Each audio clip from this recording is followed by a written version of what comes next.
UK triple SC भर्ती paper leak घोटाला राज्य के सबसे चर्चित घोटालों में शुमार हो चुका है। लेकिन जिस तरीके से इस घोटाले में आरोपियों को जमानत मिल रही है, उससे सरकार की पैरवी और एसटीएफ की कार्यप्रणाली दोनों पर अब सवाल खड़े होने लगे हैं। सवाल बेरोजगार संगठन भी उठा रहा है तो विपक्ष भी सरकार को इस मसले पर जमकर आड़े हाथ ले रहा है और सिर्फ अब एक मांग हो रही है कि भर्ती घोटाले मामले में सीबीआई जांच होनी ही चाहिए। उत्तराखंड के बहुचर्चित यूके ट्रिपल एससी भर्ती पेपर लीक मामले में देहरादून की एक कोर्ट से शुक्रवार को 9 और आरोपियों को जमानत मिल गई है, जबकि 5 आरोपियों की जमानत याचिका खारिज हुई। इस मामले में अलग अलग कोर्ट में हुई सुनवाई में अब तक 18 आरोपियों को बेल मिल चुकी है। यूके ट्रिपल एससी भर्ती पेपर लीक मामले में एसटीएफ ने 41 आरोपियों की गिरफ्तारी की थी, जिनमें से 18 आरोपी बाहर हैं। तो अब सिर्फ हाकम सिंह समेत 23 आरोपी ही पुलिस कस्टडी में हैं। एक के बाद एक आरोपियों को कोर्ट से मिल रही जमानत पर अब सरकार और एसटीएफ की कार्यप्रणाली पर सवाल उठने लगे हैं। सवाल इसलिए भी क्योंकि चंदन मनराल समेत मुख्य तौर पर शामिल आरोपियों को महज 1-1 लाख रुपए के निजी मुचलके पर जमानत मिल रही है। ये वही चंदन मनराल है जिसने लाखों रुपए लेकर पेपर लीक कराया था। पूछताछ और जांच के आधार पर एसटीएफ ने 20 अगस्त को चंदन मनराल को रामनगर से गिरफ्तार किया था।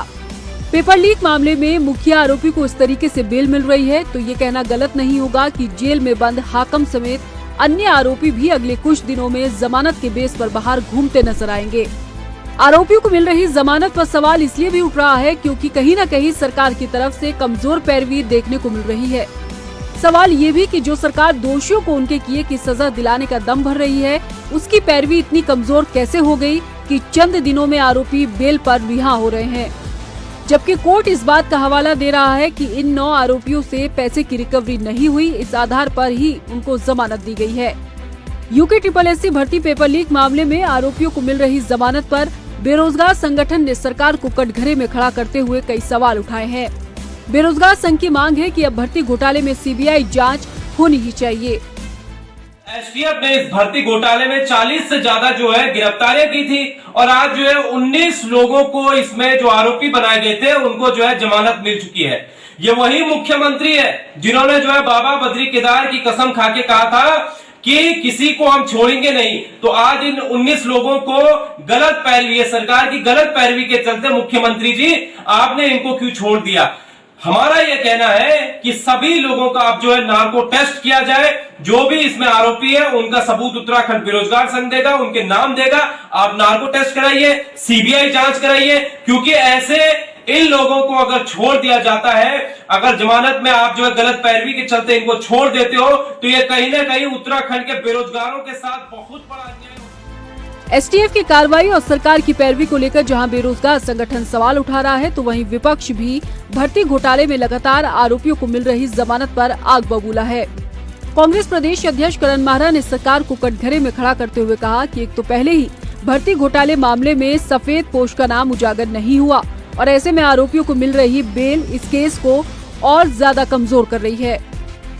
मैंने कहा था कि सफेद पोश नेताओं की और अधिकारियों की मिलीभगत के बिना इतना बड़ा कांड नहीं हो सकता, और जब गिरफ्तार लोगों को सख्ती दी जाएगी या उनके केस अगर हल्के नहीं करे जाएंगे तो निश्चित तौर पर किसी नेता का या बड़े अधिकारी का नाम लेंगे। वर्तमान अध्यक्ष ने ये कहा था कि सफ़ेद पोश नेताओं का दबाव था कि जांच ना बैठे।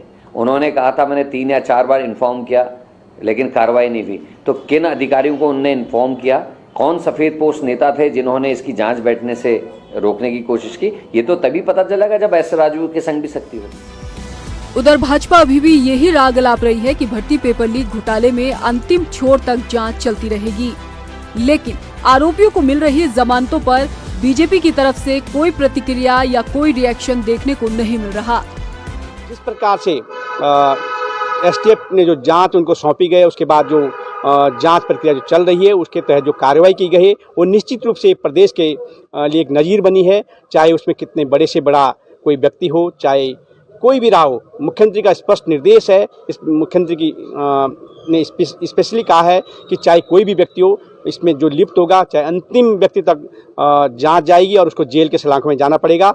और जिस प्रकार से जांच चल रही है, अभी जिस बार आप करें कि कोई जमानत पर बरी हुए तो केस में कोई बरी नहीं हुआ है, जमानत की बात अलग होती है, लेकिन जो अपराधी होगा निश्चित रूप चाहे वो न्यायालय हो चाहे जांच एजेंसी हो, उसके खिलाफ कड़ी कार्रवाई की जाएगी और उसको सजा मिल के रहेगी। उत्तराखंड का जो सुर्खियों में रह चुका UKSSC का पेपर लीक मामला, जिसमें STF ने 41 लोगों की गिरफ्तारी की थी। 41 लोगों की गिरफ्तारी करने के बाद लगभग 18 आरोपियों के खिलाफ गैंगस्टर लगा चुके हैं, लेकिन उसके बाद लगातार जो आरोपी हैं उनकी जमानतें हो रही है। अगर अक्टूबर की बात करें तो अक्टूबर की शुरुआती से ही उनकी जमानत शुरू हो गई थी और अब तक लगभग 18 लोगों की जमानत हो चुकी है। अब ये माना जा रहा है कि जो STF ने केस तैयार किया था, इनके खिलाफ जो जांच रिपोर्ट तैयार की गई थी, क्या वो कमज़ोर थी या केस कमज़ोर था। वहीं अगर हम विपक्ष की माने तो विपक्ष का भी साफ तौर पे कहना है कि STF ने इनके खिलाफ केस कमज़ोर बनाया है। वहीं अगर हम बात करें जो मुख्य आरोपी है, जो अभी जो 14 लोगों की अर्जी डाली गई थी, 14 में से 9 लोगों की जमानत हुई है। 9 लोगों में से जो मुख्य आरोपी है मनराल, जो मुख्य आरोपी था, इसके पास धन भी मिला था, लेकिन जमानत हो चुकी है उसकी। अब ऐसे में देखने वाली बात यह है कि ऐसे जो आरोपी है उनकी जमानत हो रही है और जिस तरह से जो हाकम सिंह जो जेल में पड़े हैं, ऐसा जैसे तरह की जांच चल रही है या फिर जमानत हो रही है, तो आने वाले समय में ऐसा लग रहा है कि जैसे हाकम सिंह जैसे जो जेल में हैं उनकी भी जल्द से जमानत हो जाएगी। वहीं अगर हम वकीलों की बात करें, वकीलों से बातचीत हुई है, वकीलों का साफ तौर पे इस मामले में सामने आने से साफ तौर पे मना कर रहे हैं, क्योंकि UKSSC के मामले में कोई सामने आना नहीं चाहता, क्योंकि ये हाई लेवल का मामला है, इस वजह से कोई बोलने को तैयार नहीं है। हालांकि अब लगातार जो जमानतें चल रही है, STF भी एक तरफ कह रही है कि हम कार्रवाई कर रहे हैं और जांच भी चल रही है लगातार, जब तक और गिरफ्तारी भी की जा सकती है। लेकिन जिस तरह से सवाल खड़ा होता है कि जिस तरह से 18 लोगों की जमानत हुई है, ऐसे में साफ तौर पे दिखाई दे रहा है कि केस कमज़ोर है। अब आने वाले समय पर ही पता लग पाएगा कि STF कितनी मजबूती के साथ जो बाकी जो 23 लोग जेल में हैं उनकी जमानत होती है या नहीं, ये आने वाले समय पर पता लग पाएगा। कैमरा पर्सन नरेश के साथ हिमांशु चौहान, रफ्तार मीडिया, देहरादून।